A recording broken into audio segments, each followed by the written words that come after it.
In a cold, indifferent city, a homeless boy was quietly nibbling on a leftover piece of bread from noon when he suddenly heard a faint cry through the pouring rain, a little girl shivering, lost and blind. While everyone else walked past, he stepped forward, comforted her, shared his food and carried her home. He had no idea that the girl he carried through the rain would carry him out of the darkness. Before we dive in this story, let us know where you're watching from. We love to hear your thoughts. Baltimore in winter was a city of fog and forgetting. The rain came down in sheets, turning the streets into mirrors that reflected nothing but cold light and colder hearts. People walked past each other with their heads down, umbrellas like shields, eyes fixed on the pavement ahead. Nobody looked up, nobody looked around, and nobody, absolutely nobody, looked down at the spaces between buildings where the forgotten lived. Eli Matthews was 17, though most days he felt older. Maybe it was the way his shoulders had learned to hunch against the wind, or the way his eyes had grown careful, always watching, always calculating the next move.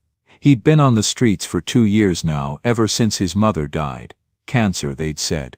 But Eli knew it was really poverty that killed her, the kind that makes you choose between medicine and food, between rent and heat, until there's nothing left to choose at all. He lived around the docks now, in the forgotten corners where the city's abundance turned to waste. There was a spot behind Marco's fish market where they threw out the day's unsold catch, and if you timed it right, you could eat. There was a loading dock with an overhang that kept most of the rain off. And there was a laundromat that stayed warm until 10 o'clock, where Eli could sit and pretend he was waiting for his clothes to dry while his bones thawed. He didn't have much. A backpack with a broken zipper, 2 pairs of socks, one with holes. A jacket that used to be his father's before his father left, back when Eli was 6 and still believed that people stayed. And tucked in the inside pocket, wrapped in a plastic bag to keep it dry, a photograph of his mother. She was smiling in it, wearing a yellow sundress, her hair catching the light. Eli couldn't remember the last time he'd seen her smile like that in real life. He kept other things too, small things. A quarter from 1964 that he'd found in a gutter. It was silver, real silver, and somehow that felt important. A clean handkerchief that a woman had dropped outside a church. Eli had chased her down to return it, but she'd waved him away, afraid or disgusted or both, so he'd kept it. It was the only clean thing he owned. These objects were more than possessions. They were proof that he'd existed before this, that he'd been someone's son, that he mattered. Tonight the wind was sharp enough to cut. Eli pulled his jacket tighter and made his way through the industrial district, past shipping containers stacked like giant's blocks, past warehouses with broken windows and chain-link fences. His stomach growled. He'd eaten yesterday, half a sandwich from a trash can behind a deli, only slightly soggy, but today had been lean. Near the wharf he spotted movement, a dog, skinny and shaking, nosing through an overturned garbage bag. It was a mutt, brown and white, with ribs showing through its fur and eyes that looked too human, too understanding. Eli had been saving something. A dinner roll, barely stale, that he'd pocketed from a church handout 3 days ago. He'd been rationing it, a bite each night, making it last. It was the only food he had. He looked at the dog looked back. For a long moment, Eli stood there in the rain, his hand in his pocket, feeling the soft give of bread against his fingers. He thought about hunger, the kind that gnaws at you, that makes your hands shake and your thoughts slow. He knew that hunger, he lived with it. But he also knew something else. He knew what it felt like to be so alone that even your own shadow seemed like a stranger. Eli pulled out the roll, the dog's ears perked up. "Hey buddy," Eli said softly. He broke the roll in half, then thought better of it, and held out the whole thing. "Here, you need it more than me." The dog approached cautiously, took the bread with surprising gentleness, and swallowed it in 2 bites. Then it did something Eli hadn't expected. It sat down beside him, close enough that he could feel its warmth through his wet jeans. They sat there together for a while, a homeless boy and a homeless dog, 2 forgotten creatures in a city that had forgotten how to see. Eli reached out and scratched behind the dog's ears. "We're gonna be all right," he whispered, though he wasn't sure he believed it. "We're gonna make it through." The dog leaned into his hand, and for just a moment, in a city of fog and forgetting, someone remembered what it meant to be kind. The rain hadn't stopped, If anything, it had gotten worse, turning from a steady drizzle into a hammering downpour that drummed on metal and concrete like 1,000 angry fists. Eli had taken shelter in an alley behind Rosie's Bakery, a family-owned place that sometimes left their day-old bread in a box by the back door instead of throwing it away. Not tonight though. Tonight the box was empty. He was about to leave when he heard it crying. Not the loud, demanding cry of a child throwing a tantrum. This was different. Softer, scared. The kind of crying that comes when you've already screamed yourself hoarse and no one has come. Eli froze, listening. The sound was coming from behind the dumpster, half hidden in the shadows where the streetlight didn't quite reach. He should leave. That was the smart thing, the safe thing. Getting involved in other people's problems was a luxury he couldn't afford. But his feet wouldn't move. Instead, he found himself walking toward the sound, his heart hammering in his chest. Behind the dumpster, huddled against the brick wall and soaked to the skin, was a little girl. She couldn't have been more than 8 years old. Her hair was plastered to her face, and she wore a yellow raincoat that was 2 sizes too small, the sleeves ending halfway up her forearms. She was shaking, not just from the cold, but from fear. Her eyes were wide and unfocused, staring at nothing. "Hey," Eli said gently, crouching down a few feet away so he wouldn't scare her. "Hey, it's okay. Are you lost?" The girl's head turned toward his voice, but her eyes didn't track his movement. That's when Eli realized she couldn't see him. She was blind. "Don't hurt me," the girl whispered. Her voice was hoarse, barely audible over the rain. "Please don't hurt me." "I'm not going to hurt you," Eli said quickly. "I promise. My name's Eli." "What's yours?" The girl hesitated, then whispered, "Lucy, Lucy, that's a nice name." Eli's mind was racing. A blind child, alone in the rain, in this part of the city. How long had she been here? "Lucy, where are your parents?" "I don't know." Her voice cracked. "We were at the store, and I was holding Mama's hand, but then there were so many people, and I let go for just a second, and she started crying again, harder now." Okay, it's all right," Eli said, though his heart was breaking. He knew what it was like to be lost, to be scared, to be alone in the dark, though for Lucy he realized it was always dark. "You're going to be okay. I'm going to help you." He looked around the alley, at the rain pooling in the broken pavement, at the cold brick walls. This was no place for a child. No place for anyone really, but especially not for a little girl who couldn't see. Eli shrugged off his jacket. It wasn't much, torn at the shoulder, stained, smelling of the streets, but it was dry on the inside, and it was warm from his body heat. "Here," he said, draping it over Lucy's shoulders. "This'll help, but you'll be cold," Lucy said, her small hands clutching the jacket. Eli smiled, even though she couldn't see it. "I've been cold before. I'll be fine." He reached into his pocket. He'd found something earlier that day, a small package of crackers, the kind they give you with soup at diners. 4 crackers, still sealed. He'd been planning to save them for breakfast. He opened the package and pressed it into Lucy's hands. "Eat these, you'll feel better." Lucy's fingers explored the crackers, then her face crumpled. "I can't take your food." "Sure you can," Eli said. "I already ate, I'm full." It was a lie, and they both probably knew it, but it was a kind lie, the sort that makes the world a little softer. Lucy ate the crackers slowly, and Eli could see the tension leaving her small body with each bite. When she was done, he said, "Lucy, do you know where you live? Can you tell me your address?" She shook her head. "I'm only 8, I know it's Ellicott Hills though.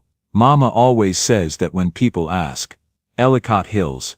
Eli knew the name, a neighborhood on the west side of the city, wealthy and tree-lined, the kind of place where people like him were chased away by security guards. It was at least 10 miles from here, maybe more. "Okay," Eli said, more to himself than to her. "Okay, we'll figure it out." But Lucy was shivering again, her teeth chattering so hard she couldn't speak. Eli looked around, and spotted an old loading dock with a covered area. "Come on," he said. "Let's get you out of this rain." He helped her to her feet, and she immediately grabbed his hand, holding on like he was the only solid thing in a tilting world. Her hand was so small, so cold. They made their way to the loading dock, and Eli found some old cardboard boxes, flattening them to make a dry place to sit. Lucy curled up immediately, exhausted. "Are you still scared?" Eli asked. Lucy nodded. "You want me to tell you a story?" A tiny nod. Eli thought for a moment, then said, "Once upon a time there was a little girl who could hear light." "Hear it?" Lucy whispered. "Yeah. See, most people see light with their eyes, but this girl was special. She could hear it. Sunshine sounded like bells, moonlight sounded like a soft hum, and starlight sounded like someone singing far away." "What did the dark sound like?" Lucy asked. Eli paused. The dark was quiet. But it wasn't scary, because the girl knew that the quiet was just light sleeping, and every morning, the light would wake up and sing again. Lucy was silent for a moment, then said, "I like that story." "Me too," Eli said. Within minutes, Lucy's breathing slowed, and her grip on his hand loosened just a little. She was asleep, her small face finally peaceful. Eli sat there in the rain, his jacket on someone else, his food in someone else's stomach, and he felt something he hadn't felt in a long time. He felt needed. Morning came gray and cold. The rain had softened to a misty drizzle, but the wind was still cruel, slicing through Eli's wet shirt like knives. He hadn't slept, partly because he was freezing, but mostly because he was thinking. Lucy had woken once in the night, confused and frightened, and Eli had held her hand and told her another story until she drifted off again. Now in the pale light of dawn, he could see her more clearly. She was thin, too thin, with dark circles under her closed eyes.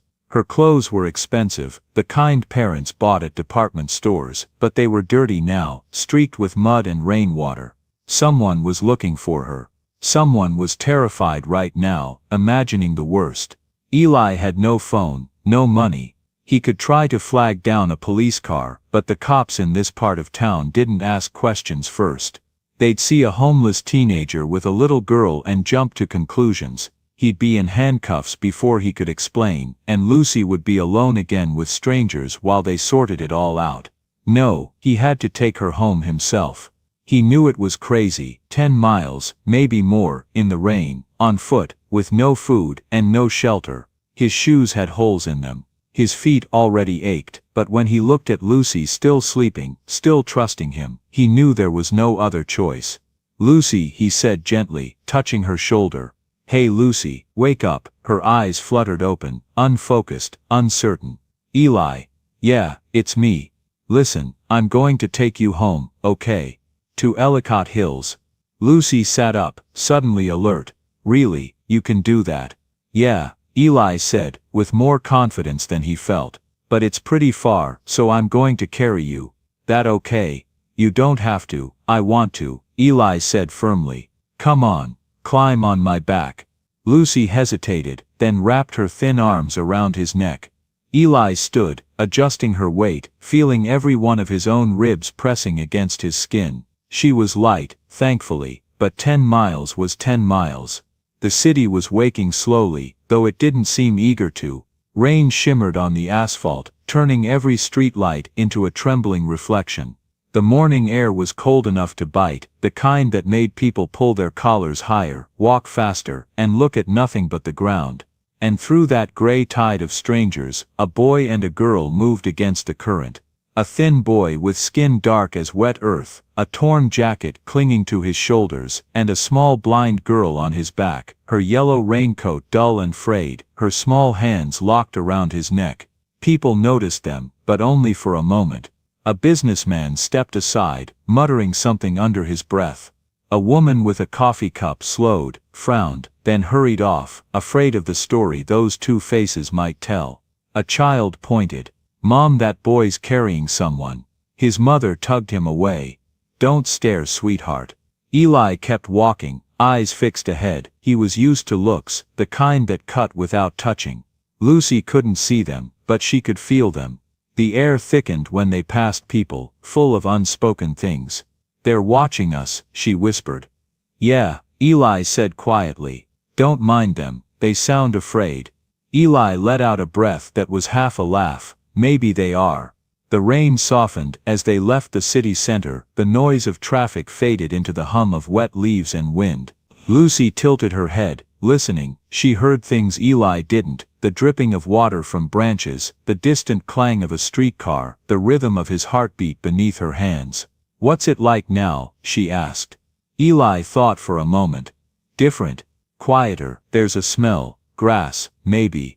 Rain on trees instead of concrete." Lucy smiled faintly. "It sounds green." He almost laughed at that, but the sound caught in his throat. His legs were trembling, his feet burned with every step. He shifted her weight, steadying her. "You're shaking," she said softly. "I'm fine." "You're lying again," she said.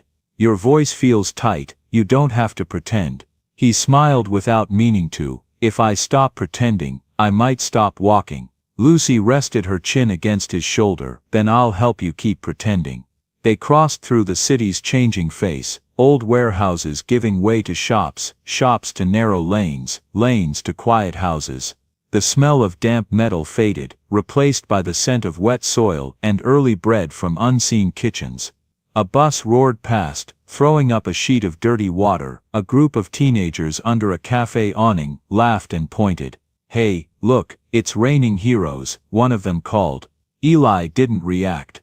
Lucy tilted her head toward the sound. "They think we're funny." "Let them," Eli said. "At least they noticed." She was quiet for a while. After that, her ear pressed to his back, listening to the steady thump of his heart, the only sound that felt safe. When the rain thickened again, the world blurred into gray. The city behind them disappeared. Ahead was only mist, and the whisper of a river nearby. They reached a bridge, stone, ancient, slick with rain. The wind tore at them, as if trying to push them back. Eli tightened his grip on her legs. "What's that noise?" she asked. "Over the roar." "The river," he said. "It's wild today. It sounds angry." "Maybe it's not angry," he said. "Maybe it's just trying to be heard." Lucy thought about that. "Maybe it's like you." Eli didn't answer, his jaw clenched as he fought the wind, each step a battle, but Lucy could feel the determination in him, a kind of fire that didn't need eyes to be seen. When they finally crossed, the wind fell away, replaced by silence so deep it felt sacred. The rain lightened to a drizzle. Lucy lifted her face. "The air feels different." Eli nodded. "We're close." "Close to what?" she asked. "You're home," he said softly. The word home felt foreign in his mouth, heavy and tender all at once. Lucy tilted her head. "Do you have one?" Eli hesitated. "Not really," he admitted. "But maybe someday." She smiled, small, secretive, full of faith. "Then I hope it feels like this. Like rain that isn't cold anymore." Something in Eli's chest ached at that. "Me too." They walked through quiet streets now, the kind with gardens and driveways and mailboxes shaped like birds. Curtains shifted as they passed, silhouettes lingered at windows. Some people frowned, others whispered. None came outside. To them the two children were a scene, something sad to mention later, not something to stop for. Eli's steps slowed, he could barely feel his feet anymore. Lucy stirred against his back. "I smell flowers," she said. "Like my mother's garden." Eli lifted his head. "There are flowers," he murmured. "And trees, big ones.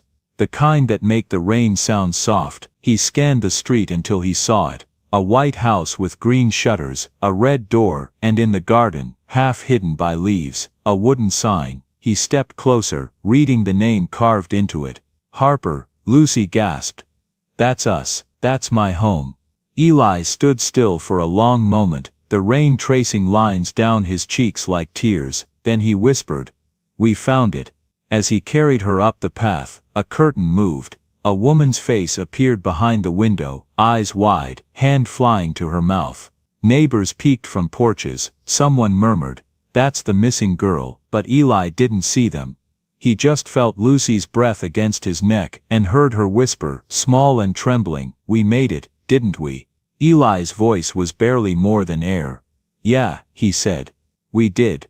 And as he reached the red door and raised his shaking hand to knock, The city behind them blurred into silence, a world that hadn't stopped to help, now watching, finally remembering what kindness looked like. Number 42 Maple Street.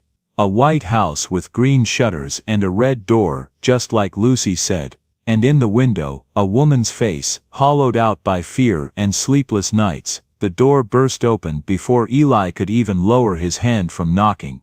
A man stood there, early 40s, drenched, hair matted from rain, breathing hard like he'd been running. Behind him, a woman stumbled into view, her coat half-buttoned, eyes wild and red from crying. They'd clearly just come in from searching. "Lucy," the woman gasped, her voice trembling, as though afraid to hope. "Lucy, Mama," the little girl's voice cracked, small but certain. For a heartbeat no one moved. Then the woman screamed, a sound sharp and raw, the kind that breaks years into seconds, and she ran forward, nearly collapsing as she scooped Lucy into her arms. "Oh God, oh my God," she sobbed, kissing her daughter's hair, her face, her hands. "We looked everywhere. Everywhere." The man fell to his knees beside them, rainwater still dripping from his coat. He cupped the back of Lucy's head with shaking hands, his forehead pressed against hers. His breath hitched like someone trying not to drown. "Baby, we thought we lost you." Eli stood in the doorway, silent, dripping, his chest tightening at the sight. They had been broken, and now they were whole again. He turned to leave quietly, but the man's voice, hoarse and trembling, stopped him. "Wait, please, wait." Eli turned. "You brought her home," the man said, rising unsteadily. "We searched all night, we called everyone. Where did you find her?" "Behind a bakery," Eli said softly. "By the harbor." She was scared, "but she's safe now, she's home." The woman finally looked at him, really saw him, and her breath caught, the soaked rags clinging to his frame, the bleeding feet, the exhaustion written all over his face. Her eyes widened, filling again. "You carried her," she whispered. "You carried her all this way, in this storm." Eli shrugged faintly. "She needed to get home." "Please," the man said, stepping forward. "Come inside. You can't stay out there like this." Eli shook his head. "I should go." "Wait," the woman pleaded, her arm still around Lucy. "Please, we need to thank you." But Eli was already backing away down the steps, his figure small against the rising rain. "Just take care of her," he said. "That's all I need." They stood frozen on the porch, the parents who'd searched the city all night, and the boy who'd carried their hope back through the storm. "Eli," Lucy cried after him, her voice breaking through the rain. He didn't turn back. "Some things," he thought, "you do simply because they're right, not for thanks, not for witness, not for reward." He had walked 10 miles in the rain, and he would do it again. Eli didn't go far, he couldn't. His body pushed past its limits, had simply stopped obeying. He made it 3 blocks before his legs gave out, and he collapsed on a bench under a bus shelter, shaking uncontrollably. He wasn't sure how long he sat there. Time felt strange, slippery. The rain kept falling, his feet kept bleeding. And he kept thinking about Lucy's face when she heard her mother's voice. That was worth it, he thought. Whatever happens now, that was worth it. He must have dozed off, because the next thing he knew, someone was shaking his shoulder. Son, wake up." Eli jerked awake, his body tensing for a fight, or flight, more likely. But the man standing over him wasn't a cop or a security guard. It was Mr. Harper, holding an umbrella, and looking at Eli with an expression that made Eli's throat tight. "You didn't go far," Mr. Harper said gently. "I was resting," Eli said, trying to stand. His legs wobbled. "I'm fine, I'll move along." "No," Mr. Harper said firmly. "You're not fine, and you're not moving along. You're coming with me. I don't need—" "My daughter has been crying for the last hour," Mr. Harper interrupted. "Not because she's scared anymore. Because you left. She keeps saying he never left me. Why did we leave him?" He paused. "She's right, we shouldn't have." Eli didn't know what to say to that. Mr. Harper held out his hand. "Please come back to the house. Let us help you the way you helped Lucy." Everything in Eli's experience told him to refuse. To run. People didn't help people like him. Not really. not without wanting something back or judging or making him feel small. But he was so tired, and so cold. And Mr. Harper's eyes were kind. Slowly Eli reached out and took his hand. The Harper house was warm. That was the first thing Eli noticed when he walked through the door. Real warmth, not the temporary heat of a laundromat vent or a subway grate, but warmth that lived in the walls and floors and reached all the way into your bones. The second thing he noticed was the smell, coffee and something baking and clean laundry. The third thing was Lucy sitting on the couch wrapped in a blanket, her face lighting up when she heard his footsteps. "Eli," she cried, "you came back." "Lucy insisted we find you, Mrs. Harper said, appearing from the kitchen. She was holding a mug of something hot, steam rising from it. "She said you never left her, so we couldn't leave you." She held out the mug. "Hot chocolate. You look like you could use it." Eli took it with shaking hands. The heat against his palms felt like a miracle. He took a sip and the sweetness exploded on his tongue. Sugar and cream and chocolate, things he'd almost forgotten existed. "Thank you," he whispered. "Sit," Mr. Harper said, gesturing to an armchair. "Please." Eli sat. The chair was soft, softer than anything he'd touched in years. He felt himself sinking into it, his body finally giving in to exhaustion. Mrs. Harper knelt in front of him, her face serious. "Let me see your feet. They're fine." "They're not fine. You walk 10 miles in the rain with holes in your shoes." "Let me see." Too tired to argue, Eli unlaced his shoes, if you could call them that. They were more like the idea of shoes held together by hope and duct tape. When he pulled them off, Mrs. Harper drew in a sharp breath. His socks were soaked through with blood. The skin on his heels was raw and blistered, and there were cuts across his toes from where the torn fabric had rubbed. "Oh, sweetheart," Mrs. Harper breathed, and there were tears in her eyes. Real tears for him, for his feet, for the pain he'd endured. Eli looked away, embarrassed. "It's not that bad." "It is that bad," Mr. Harper said quietly. "You did this for our daughter, a stranger's child. She needed help," Eli said simply. Mrs. Harper disappeared and returned with a first aid kit. Gently, more gently than anyone had touched him in years, she cleaned his wounds, applied ointment, wrapped his feet in clean white bandages. The whole time she was crying, and Eli didn't understand why until she said, "You're just a boy. You're just a child yourself." When she finished, Mr. Harper said, "You need food, and rest, and dry clothes." He paused. "We have a guest room. It's small but it's warm and dry. Will you stay? Just for tonight?" Eli wanted to say no. Every instinct screamed at him to leave, to not get attached, to not let himself hope for anything. But Lucy was looking at him with her unseeing eyes, and she said, "Please stay, Eli. Please." And Eli found himself saying, "Okay, just for tonight." Mrs. Harper smiled through her tears. Just for tonight. But they both knew it was a lie. The good kind. They fed him dinner, real dinner, hot and plentiful. Chicken and rice and vegetables, and bread that was soft and warm, and more food than Eli had seen in months. He tried to eat slowly, to be polite, but his body betrayed him, shoveling food in like he might never eat again. Because he might not. That was the reality he lived with. But the Harpers didn't judge. They just kept passing him dishes, kept filling his plate, kept looking at him with those soft, sad eyes. After dinner, Mr. Harper showed him the guest room. It was small, like he'd said, barely bigger than a closet, really, with a single bed and a nightstand and a window that looked out on the backyard. But it was clean, and it was his, at least for tonight. "Bathrooms across the hall," Mr. Harper said. "There are towels in the cabinet." And he pulled out a pair of sweatpants and a t-shirt. "These are mine, but I think they'll fit. Your clothes, will wash them." Eli took the clothes, feeling their softness, their cleanliness. "Thank you," he said. "For all of this, you didn't have to." "Yes," Mr. Harper said firmly. "We did. You brought our daughter home. You carried her 10 miles in the rain. You gave her food when you were hungry. You gave her warmth when you were cold." He put a hand on Eli's shoulder. "You brought our daughter home. Let us bring you home too." Eli felt something break inside him, some wall he'd been holding up for so long. Tears spilled down his face before he could stop them.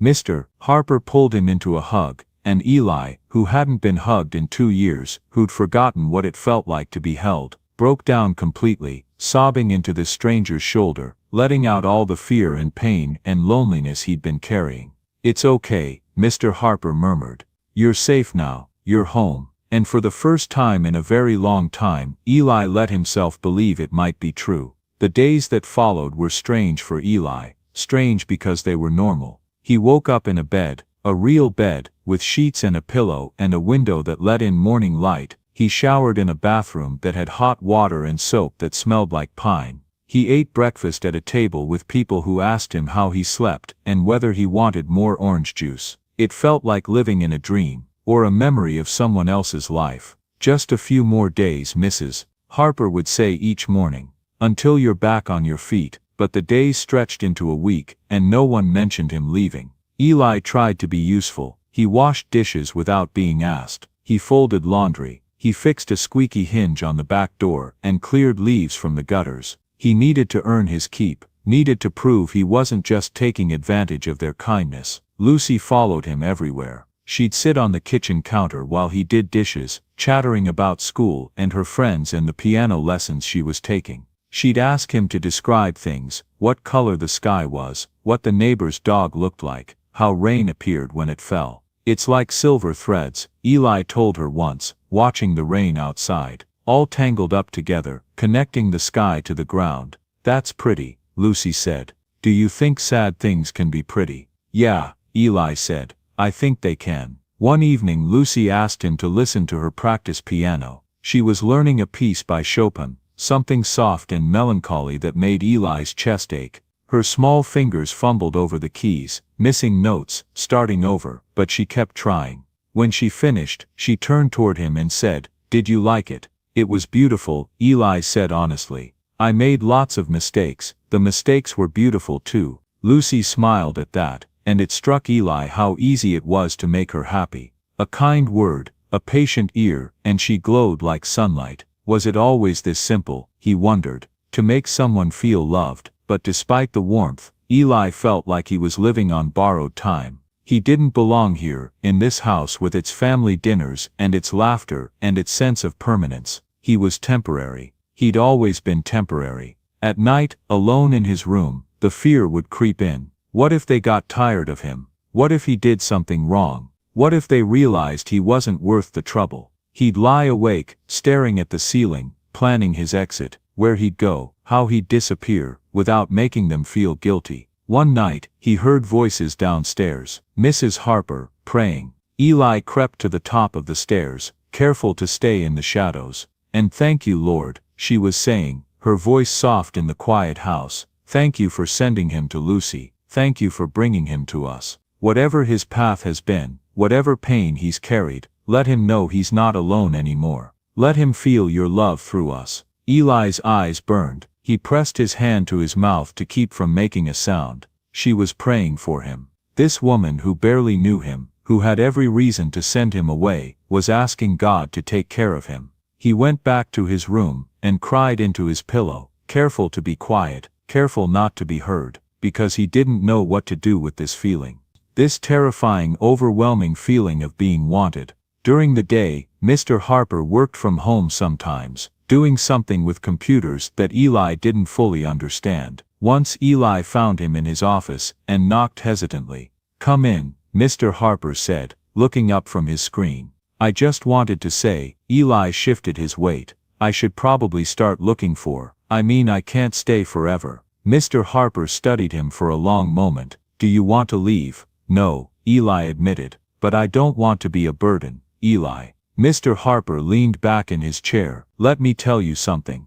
When Lucy was born, she was 3 months premature. She was so small, I could hold her in one hand. The doctors said she might not make it through the night." He paused. "But she did. And then they said she might not make it through the week. But she did. And when we found out she was blind, they said she'd have a hard life, that she'd struggle, that we should prepare ourselves." "But she didn't struggle," Eli said. "Oh, she struggled," Mr. Harper said. "She struggles every day. But she also laughs every day. She loves music and stories and asking questions. She's the bravest person I know." He looked at Eli. "When you carried her home, when you gave her your jacket and your food, you showed her that the world has good people in it. People who help without expecting anything back. You gave her hope. I just did what anyone would do, Eli said quietly. No, Mr. Harper said, you did what you would do, and that says everything about who you are. He stood and walked over to Eli.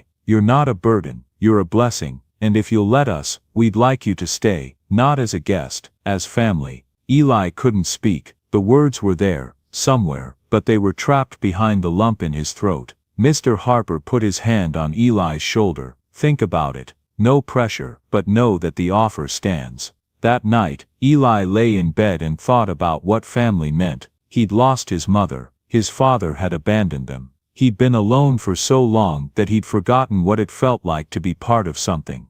But maybe, he thought, family wasn't about blood. Maybe it was about who showed up, who stayed, who made space for you at their table. Maybe it was about who carried you home when you couldn't walk, or who let you in when you'd been out in the rain too long. He wanted to believe it. He wanted to believe he could stay, could build a life here, could be the son and brother this family was offering him to be. But there was something they didn't know, something he'd never told anyone. And when they found out, everything would change. It happened on a Tuesday, 2 weeks after Eli had come to stay with the Harpers. Mrs. Harper had asked him to run to the grocery store with her, just a quick trip for milk and eggs. Eli had been nervous about going out, about being seen, but she'd insisted. Fresh air will do you good, she'd said, and her smile was so warm that he couldn't refuse. The grocery store was bright and overwhelming. Eli stuck close to Mrs. Harper, helping her pick out produce, pushing the cart, trying to blend in with the other ordinary people doing their ordinary shopping.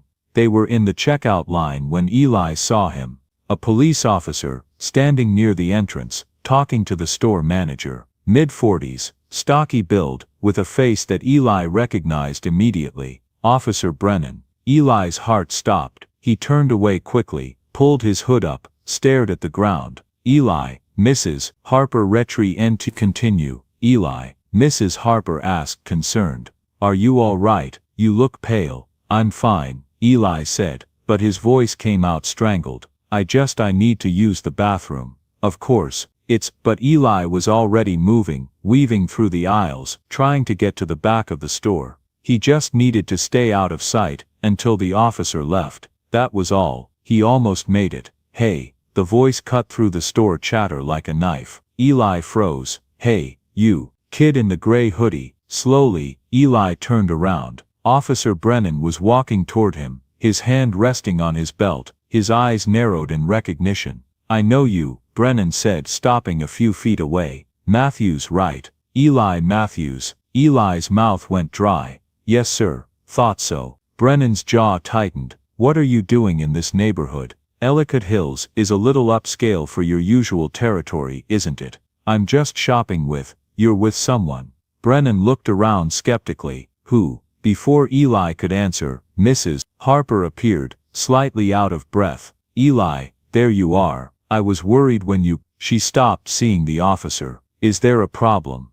Brennan's expression shifted, became more professional. Ma'am, do you know this young man? Yes, of course. He's staying with us. With my family. Staying with you. Brennan's eyebrows rose. Ma'am, I don't know what he's told you, but this kid has a record. I arrested him myself about 2 years ago down by the docks. Theft. The word hung in the air like smoke. Mrs. Harper looked at Eli, her face confused. Eli, I didn't. Eli started, then stopped. What could he say? It was true. Technically, it was true. Caught him stealing food from a vendor, Brennan continued. He was placed with social services, but he ran away from the group home within a week. He crossed his arms. Ma'am, I'd be careful if I were you. These street kids, they're good at telling stories. Good at finding soft-hearted people to take advantage of. That's not. Eli's voice cracked. I'm not taking advantage of anyone. Really? So you're living with this family out of the goodness of your heart?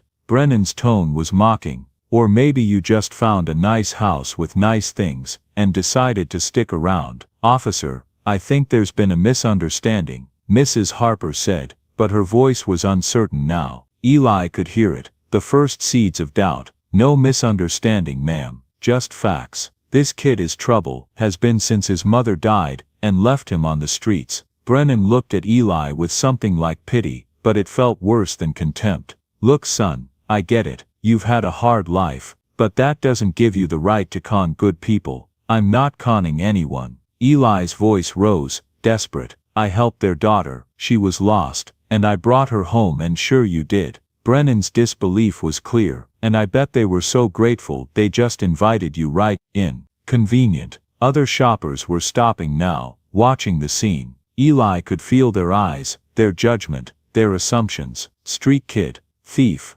liar. Mrs. Harper's hand had dropped from Eli's shoulder. The absence of her touch felt like abandonment. I think we should go home, she said quietly. Eli, we need to talk about this. There's nothing to talk about, Eli said, his voice hollow. He's right, I was arrested. I did steal. See, Brennan said triumphantly, but Mrs. Harper was looking at Eli now, really looking. Why? She asked. Why did you steal? Eli closed his eyes. He'd never told anyone this, never explained, because who would believe him? Who would care? But maybe she would. Maybe she deserved to know. There was a kid, he said quietly, at the docks. He was maybe 10 years old, and he'd been on the streets for a few weeks. He took a loaf of bread from a vendor because he was starving. Eli opened his eyes. The vendor caught him, started yelling, threatening to call the cops. And I saw this kid's face, and he was so scared, so terrified.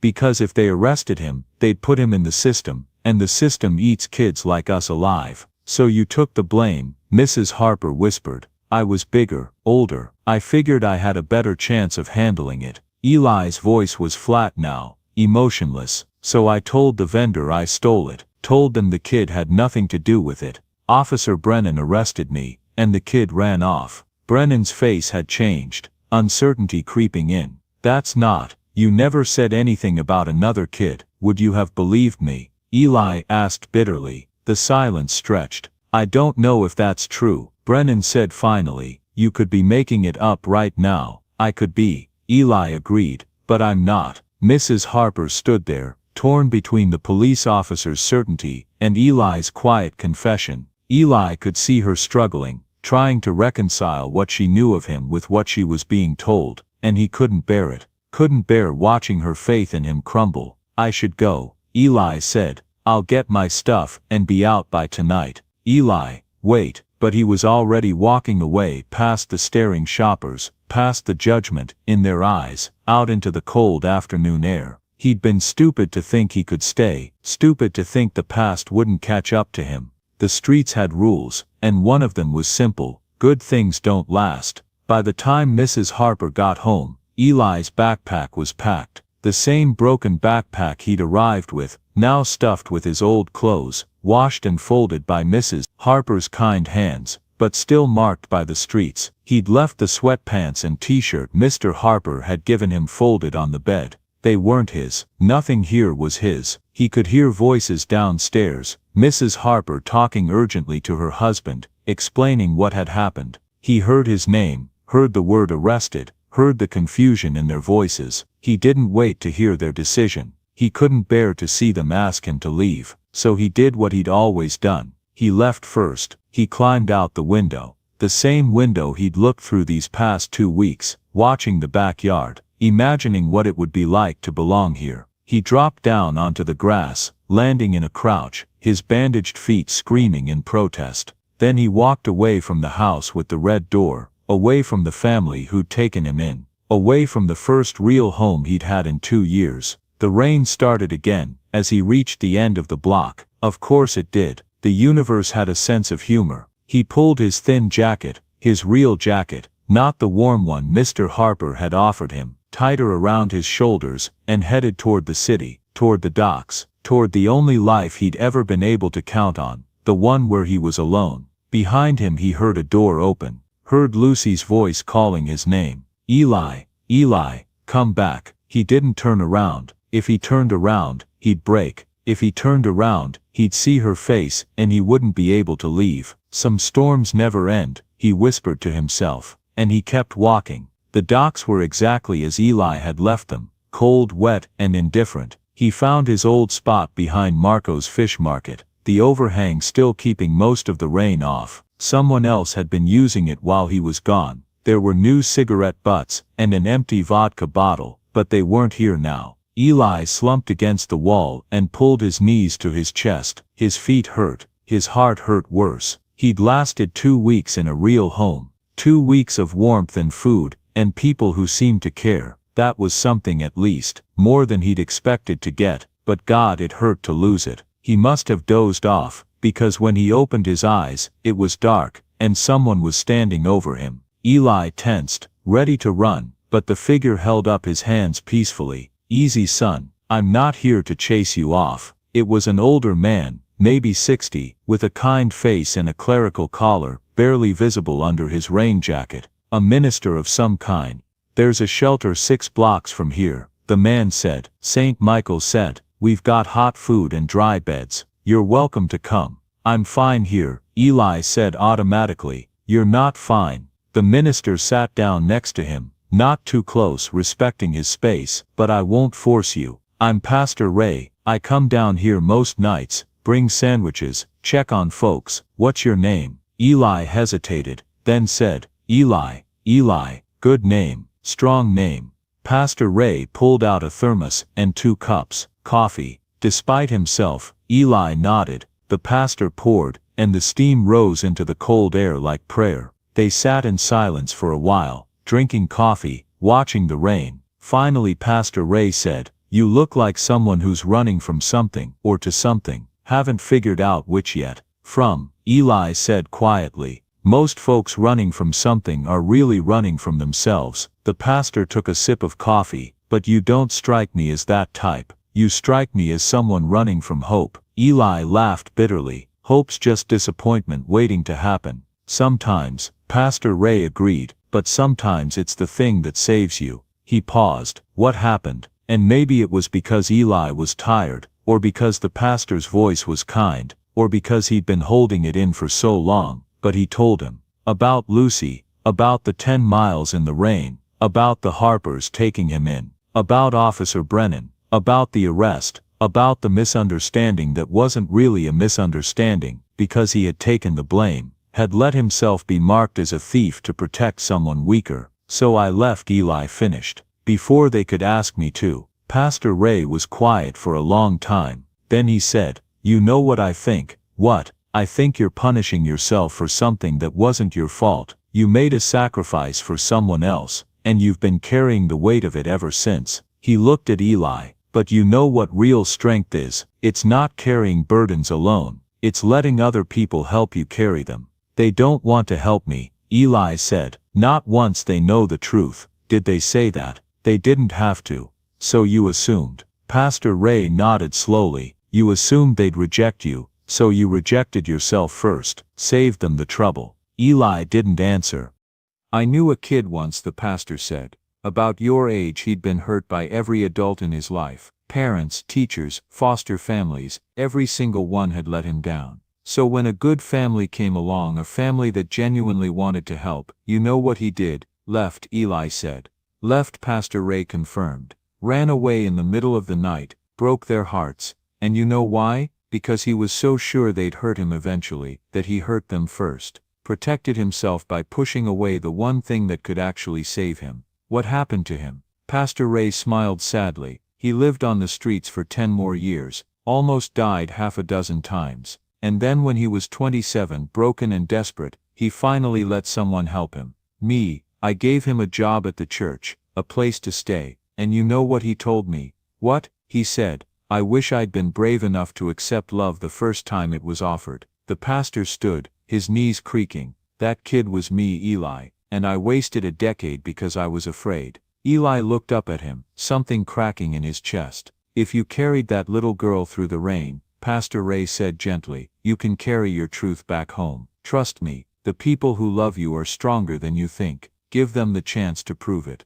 He left a sandwich and another cup of coffee, and then he was gone, leaving Eli alone with his thoughts in the rain. Eli didn't sleep that night. He sat under the overhang thinking about Pastor Ray's words, about courage and fear, and the difference between the two. By morning he'd made his decision. He walked back to Ellicott Hills as the sun rose, painting the wet streets gold. His feet hurt. They hadn't fully healed, but he barely noticed. His whole attention was focused on the house with the red door, getting closer with every step. What if they'd changed the locks? What if they didn't want to see him? What if they did? He stood on the porch for a full minute, his hand raised to knock, fear paralyzing him. Then he thought of Lucy, of her small hand in his, trusting him completely. He knocked. The door opened almost immediately, like someone had been watching for him. Mr. Harper stood there, unshaven, exhausted, his eyes red-rimmed. "Eli," he breathed. "I'm sorry," Eli said in a rush. "I'm sorry I left.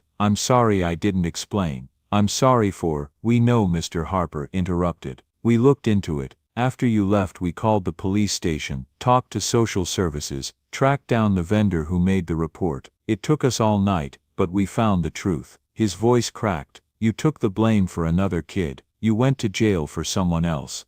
Eli's eyes burned. "I didn't come to ask to stay. I just wanted you to know the truth. I didn't steal for myself. I took the blame for someone who was hungrier than me, someone who needed protecting." "We know," Mr. Harper said again. "And God, Eli, it just makes us love you more." The words hit Eli like a physical blow. Love. This man had said love. "You never had to explain," Mr. Harper continued. "You never had to justify yourself. We just wanted you to come back. We wanted—" His voice broke completely. "We wanted our son to come home." Son. Eli couldn't breathe, couldn't speak. Tears were streaming down his face, and he didn't try to stop them. The door opened wider, and Mrs. Harper was there, her face wet with tears, and behind her, Lucy, her hands reaching out. "You came back," Lucy whispered. "You came back." "I came back," Eli said, his voice shaking. And then they were all around him, Mr. Harper's arms pulling him close, Mrs. Harper's hand in his hair, Lucy's small body pressed against his side, and Eli collapsed into them, letting himself be held, letting himself be loved, letting himself finally come home. "I was so scared," he sobbed. "I was so scared you wouldn't want me." "We want you," Mrs. Harper said fiercely. "We want you so much. You came back," Mr. Harper said, holding him tighter. "That's all that matters. You were brave enough to come back." They stood there on the porch in the morning light, a family made not by blood but by choice, by sacrifice, by the courage to love and be loved in return. And for the first time in his life, Eli understood what home really meant. Not a place, a people. The weeks that followed were a blur of paperwork, meetings and difficult conversations. Mr. and Mrs. Harper, Michael and Sarah, they insisted he call them now, had decided to pursue formal adoption. It wasn't simple. Eli was 17, nearly aged out of the system. There were background checks, home visits, interviews with social workers, who asked probing questions and took careful notes. Eli sat through it all in a daze, terrified that someone would find a reason to say no, to take this away from him. The worst was the interview with just him and the social worker, a tired-looking woman named Miss Chen, who'd seen too many cases go wrong.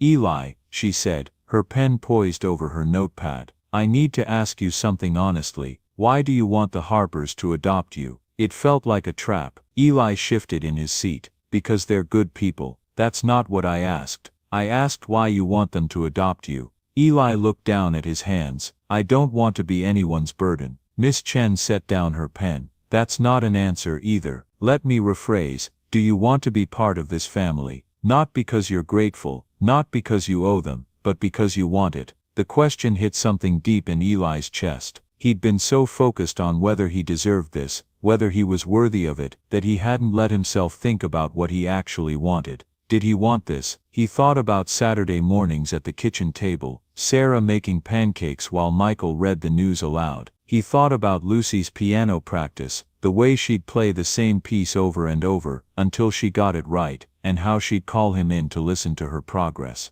He thought about family movie nights, where they'd describe the scenes to Lucy, making it into a game. He thought about the way Michael squeezed his shoulder when he passed, casual affection that didn't demand anything in return. He thought about the way Sarah said "good night, sweetheart," before bed, and how the word sweetheart had stopped feeling strange and started feeling like his name. "Yes," he said quietly. "I want this. I want them. I want," his voice cracked, "I want to be their son." Miss Chen smiled, a real smile, warm and genuine. "That's what I needed to hear." The day the adoption was finalized, there was no big ceremony, Just the 5 of them, Eli, Michael, Sarah, Lucy and Miss Chen, in a courthouse office, while a judge signed papers. "Congratulations," Judge Morrison said, shaking Eli's hand. "You're officially Eli Matthews Harper." Eli Matthews Harper. He had a last name that meant something, that connected him to people who chose him, who wanted him, who loved him. In the car on the way home, Lucy reached over and took his hand. "Now we're really brother and sister." "We were always really brother and sister," Eli said. "But yeah, now it's official. Does this mean you can't leave?" Lucy asked, and there was vulnerability in her voice. She'd been asking variations of this question for weeks, needing reassurance. "I'm not going anywhere," Eli promised. "You're stuck with me." Lucy grinned. "Good." That night, Sarah made Eli's favorite dinner, lasagna, which he'd mentioned once, months ago, not even realizing she'd been paying attention. Afterward, they sat in the living room, and Michael cleared his throat. "We have something for you," he said. He handed Eli a small wrapped box. Eli opened it carefully, his hands shaking slightly. Inside was a key to the house, Sarah explained. "Your house. You're not a guest anymore. Your family. You can come and go as you please. This is your home."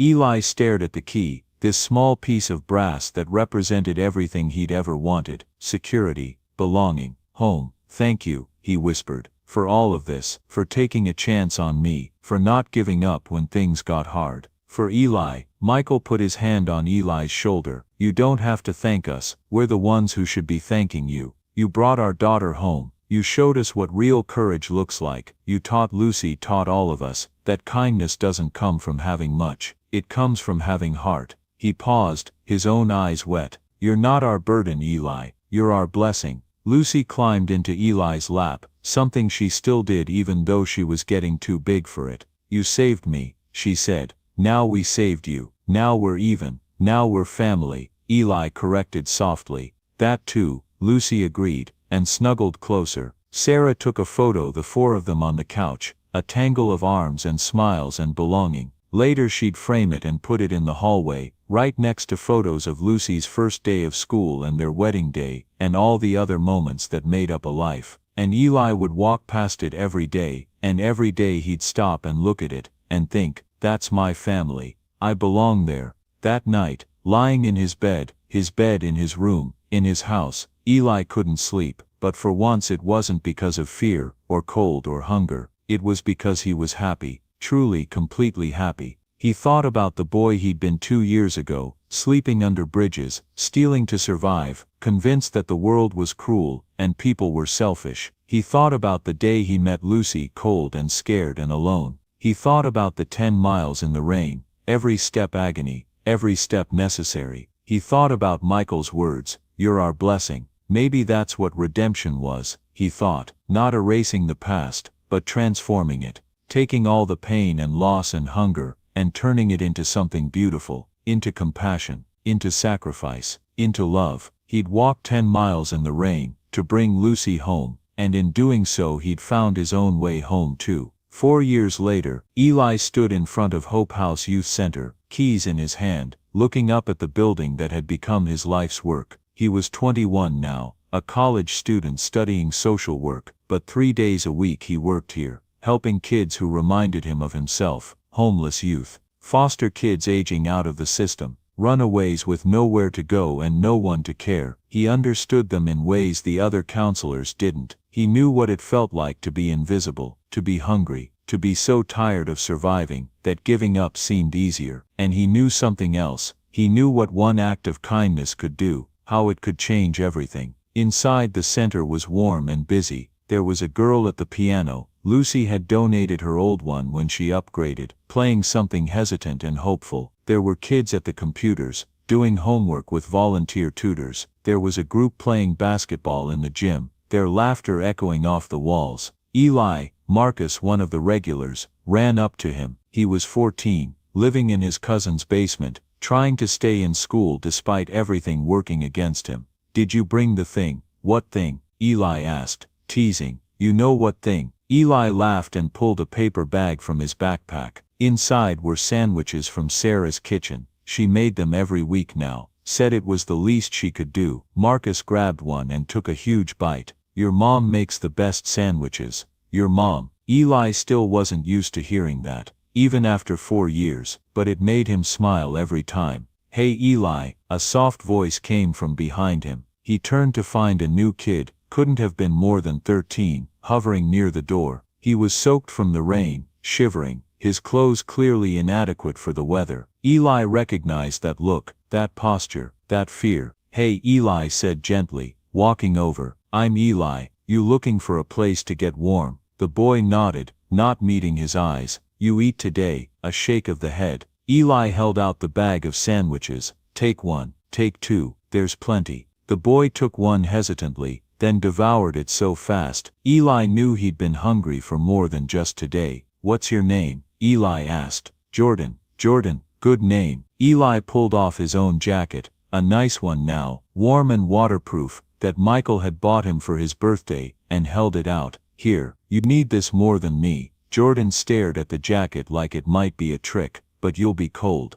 I've been cold before, Eli said, echoing words from a lifetime ago. I'll be fine. Jordan took the jacket with shaking hands and put it on. It was too big on him, but that just meant it was warmer. Is it okay if I stay here for a while? Jordan asked quietly. Just until the rain stops. You can stay as long as you need, Eli said. That's what this place is for. Jordan's eyes welled up, and Eli pretended not to notice, giving him space to compose himself. Later, after Jordan had fallen asleep on one of the couches and the other kids had gone home for the night, Eli stood at the window, watching the rain streak down the glass. His phone buzzed. A text from Sarah. Dinner at 7. Lucy wants to show you her college acceptance letter. She got into Juilliard. Eli smiled and typed back, I'll be there, proud of her. Another text, this time from Michael. Proud of you too, son. Son. 4 years, and the words still made his chest tight. He looked at his reflection in the window, older now, healthier, but still recognizably himself. Still the boy who'd walked 10 miles in the rain. Still the boy who'd given away his last piece of bread, but also someone new. Someone who'd learned that being saved and being strong weren't opposites. That accepting love was its own kind of courage. That family wasn't about where you came from, but where you chose to go. On the couch, Jordan stirred in his sleep,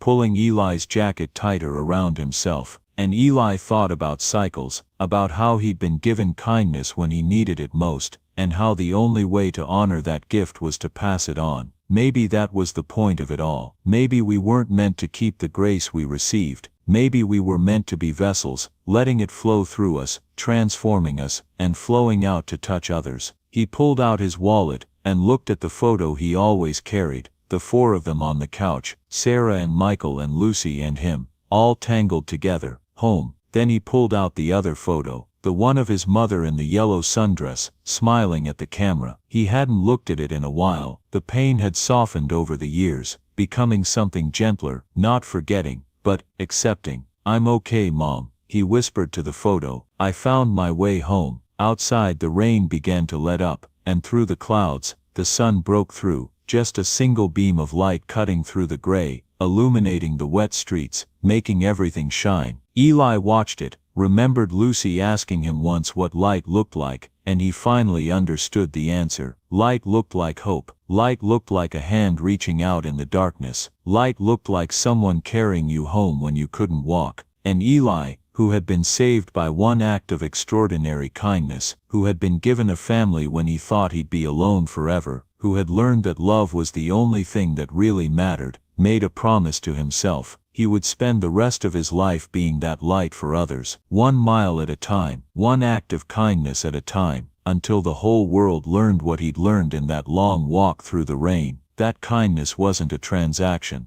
it was a legacy, and the legacy lived on, in every sandwich shared, in every jacket given, in every door left open, in every heart brave enough to love someone the world had forgotten. The rain stopped, the light grew stronger, and Eli turned away from the window, ready to begin again. 10 years later, the autumn sun filtered through the windows of Hope House, now expanded into a 3-story building that served over 200 youth each year. Eli Matthews Harper, at 31, stood in his office reviewing grant applications, his social work degree framed on the wall beside a photo that never failed to make him pause. It was the original picture, him at 17 soaked and exhausted on the Harper's porch, the moment Michael had snapped it with his phone, just after Eli had collapsed into their arms. Sarah had insisted on framing it. "So you never forget," she'd said, "how far you've come." A knock interrupted his thoughts. "Come in." The door opened, and a young man stepped inside, early 20s, clean-cut, wearing a suit that looked new. He was holding a briefcase nervously. Eli stood, extending his hand. "You must be the new volunteer coordinator. Welcome to." He stopped. The young man's face had frozen in recognition, and suddenly Eli saw past the years and the polish to the terrified 10-year-old boy behind Marco's fish market, crying over a stolen loaf of bread. "It's you," the young man whispered. You're Eli." Eli's heart skipped. "And you're David Chen." The young man's eyes filled with tears. "I never forgot you. I never forgot what you did." They stood there, separated by a decade and a desk, connected by a single act of sacrifice that had changed both their lives. "I looked for you," David said, his voice thick. "After that night, I wanted to thank you, to tell you that because you took the blame, social services placed me with my aunt instead of the group home. She adopted me. I finished school. I'm a lawyer now." He paused. "And when I saw Hope House was hiring, when I saw your name as director, I had to come." Eli came around the desk and pulled David into a hug. The man the boy had become, saved by one moment of selflessness, now returned to continue the work. "You don't owe me anything," Eli said. "I owe you everything," David replied. "You gave me a future. Let me help give that to others." That evening, Eli drove to the Harper house for Sunday dinner, a tradition that had never broken in 14 years. Lucy was visiting from New York, where she played piano professionally. She was engaged now, to a music teacher who loved her fierce independence. Over roast chicken and Sarah's famous potatoes, Eli told them about David. "See," Lucy said, squeezing his hand across the table, "the circle keeps going. The light keeps spreading." Michael raised his glass. "To family, the ones we're born to, and the ones we choose. To kindness," Sarah added softly. "To coming home," Eli finished. They clinked glasses, and through the window, Eli could see the rain starting again, soft and gentle this time, washing the world clean, and he smiled. Because he'd learned something in those 10 miles through the storm, something that every day at Hope House confirmed. The longest journey isn't measured in miles, it's measured in moments of courage, to give when you have nothing, to hope when hope seems foolish, to love when you've been taught that love is dangerous, and sometimes, if you're blessed, that journey leads you home, not to where you started, but to where you were always meant to be. Outside, the rain fell like grace, and inside the light never stopped shining. Join us to share meaningful stories by hitting the like and subscribe buttons. Don't forget to turn on the notification bell to start your day with profound lessons and heartfelt empathy.